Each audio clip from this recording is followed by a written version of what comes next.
السلام علیکم نانا، کیسے ہیں آپ؟ نانی کیسی ہیں؟ نانا مجھے نا آپ سے کچھ پوچھنا ہے. مما کی کزن ہے، میری خالہ ہے، وہ بول رہی تھی کہ سب سے پہلے جنت میں لیزرڈ جائے گی اور ڈاگ جائے گا. کیا یہ سچ ہے؟ آپ پلیز مجھے بتا دیجیے. نحمدہ و نصلی علی رسولہ الکریم، اما بعد. یہ ہیں لبیبہ دہلی سے، سائمہ کی بیٹی ہیں. بہت پیاری بچی ہے لبیبہ. بیٹا تھینک یو سو مچ. اپنا خیال رکھو، اپنی ماں کا خیال رکھو. اللہ تعالیٰ اس بچی کو والدین کی آنکھوں کی ٹھنڈک بنائے، والدین کے لیے صدقہ جاریہ بنائے، اور نانا نانی کی بھی اللہ رب العالمین جنت کا راستہ ہموار کرنے والی اس بچی کو، یا اس کے بھائی دانیال کو، یا کریم ہوٹل کے جتنے بھی روح رواں ہیں، ان سب کو اپنے بزرگان کی قبروں میں راحت پیدا کرنے کا سبب بنائے، اس بچی کو اور تمام بچوں کو خاندان کے. میں نے اس بچی کا سوال پوچھا، اور اس کو یہ سوال اس نے کیا تھا اور اس کا جواب میں نے دیا، لیکن آپ کو بھی دراصل یہ بتانا چاہتا ہوں کہ جھوٹا پیغام ہے.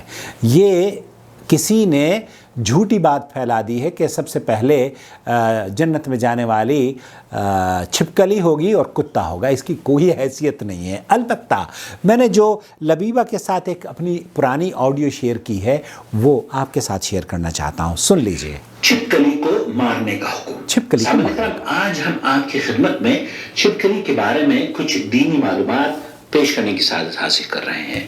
اسلام جہاں سراپا رحمت ہے، وہیں اسلام کچھ ایسے حیوانات کو مارنے کا بھی حکم دیتا ہے جو انسانیت کے لیے، انسانوں کے لیے نقصان دہ اور خطرناک ثابت ہو سکتے ہیں. انہیں جانوروں میں سے ایک جانور ہے جو ہمارے گھروں میں پایا جاتا ہے، جسے ہم چھپکلی کے نام سے جانتے ہیں. چھپکلی کا قصہ بڑا قدیم ہے. یہ اس دور کی بات ہے جب ابراہیم علیہ السلام نے بتوں کو توڑا تھا، تو نمرود نے ابراہیم علیہ السلام کے لیے آگ جلوائی تھی تاکہ اس میں ابراہیم علیہ السلام کو پھینک دیا جائے. کہا جاتا ہے کہ اس آگ کو سلگانے کی تیاری 1 ماہ کی مدت میں ہوئی تھی، اور جب ابراہیم علیہ السلام کو اس میں ڈالا گیا تو اللہ رب العالمین نے آگ کو حکم دیا تھا کہ اے آگ ابراہیم پر ٹھنڈی اور سلامتی والی بن جا. جب یہ آگ سلگائی جا رہی تھی تو نمرود اور اس کے آدمیوں نے اس میں بڑھ چڑھ کر حصہ لیا تھا، جبکہ دوسری جانب چرند پرند بڑے سوگوار تھے. لیکن آگ سلگانے میں چھپکلی اپنا کردار نبھا رہی تھی اور اس میں وہ پھونک مارے جا رہی تھی. آئے اس سلسلے میں ہم آپ کی خدمت میں چند احادیث پیش کرتے ہیں. حضرت ام شریک رضی اللہ تعالی عنہ کا بیان ہے کہ رسول اکرم صلی اللہ علیہ وسلم نے چھپکلی کو قتل کرنے کا حکم دیا اور فرمایا وہ ابراہیم کی آگ میں پھونک مارتی تھی. اسے صحیح بخاری حدیث نمبر 3359 اور صحیح مسلم حدیث نمبر 2237 پر نقل کیا گیا ہے.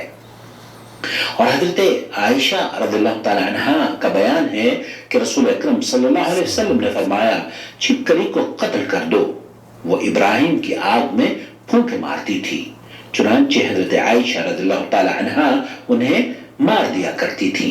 اسے مسند احمد نے روایت کیا ہے. اور حضرت نافع کا بیان ہے کہ ایک عورت حضرت عائشہ رضی اللہ تعالی عنہ کی خدمت میں حاضر ہوئی. دیکھا کہ ایک نیزہ موجود ہے. اس نے کہا یہ نیزہ کس لیے ہے؟ فرمایا ہم اس کے ساتھ چھپکلیوں کو مارا کرتے ہیں.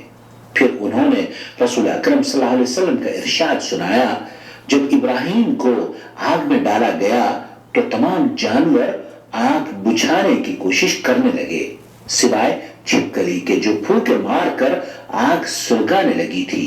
اسے مسند احمد نے روایت کیا ہے. اور حضرت صائبہ کا بیان ہے، انہوں نے کہا میں حضرت عائشہ رضی اللہ تعالی عنہ کے ہاں گئی تو ان کے گھر میں ایک نیزہ رکھا ہوا دیکھا. میں نے کہا ام المؤمنین آپ اس نیزے کو کیا کرتی ہیں؟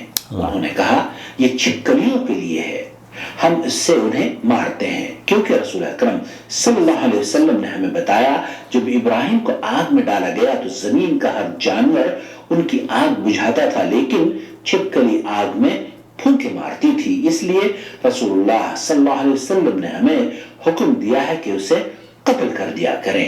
اسے سنن ابن ماجہ نے روایت کیا ہے.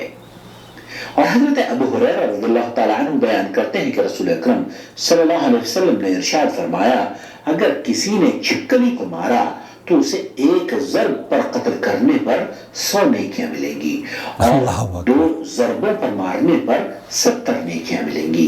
اسے مسلم نے روایت کیا ہے. ہم آج اس پوسٹ کے ذریعے اس غلط فہمی کو بھی دور کرنا چاہیں گے جو ہمارے یہاں عورتوں میں پائی جاتی ہے. کہا جاتا ہے کہ اگر عورت نے چھپکلی مار دی تو اس کے ہاتھ کے کھانے کا ذائقہ ختم ہو جاتا ہے. یہ سراسر من گھڑت اور بے بنیاد بات ہے کیونکہ رسول اکرم صلی اللہ علیہ وسلم تو چھپکلی کے مارنے پر ثواب کی خوشخبری دے رہے ہیں اور ہماری ماں حضرت عائشہ رضی اللہ تعالی عنہا انہیں مارا کرتی تھی اور اپنے پاس ایک ڈنڈا بھی رکھا کرتی تھی, ایک نیزہ بھی رکھا کرتی تھی جس سے وہ انہیں مار سکیں. لہذا مجھے امید ہے کہ اس پوسٹ سے ہماری بہنوں کے علم میں اضافہ ہوگا, خاص طور پر جو چھپکلیوں کو مارنا برا سمجھتی ہیں. اور اللہ رب العالمین سے میں دعا کرتا ہوں کہ اللہ رب العالمین انسانیت کی بقا کے لیے اور معاشرے کو صحت مند رکھنے کی غرض سے ہم اگر ان موذی جانوروں کو ماریں گے تو اللہ رب العالمین کے ہاں اجر اور ثواب بھی ہم حاصل کر پائیں گے. اس پوسٹ کو سننے کے بعد آپ دوسروں کے ساتھ شیئر کیجئے اور اگر آپ ہم سے جڑنا چاہتے ہیں اور دینی پیغامات حاصل کرنا چاہتے ہیں تو اس نمبر کو نوٹ فرما لیجئے 0096650468617.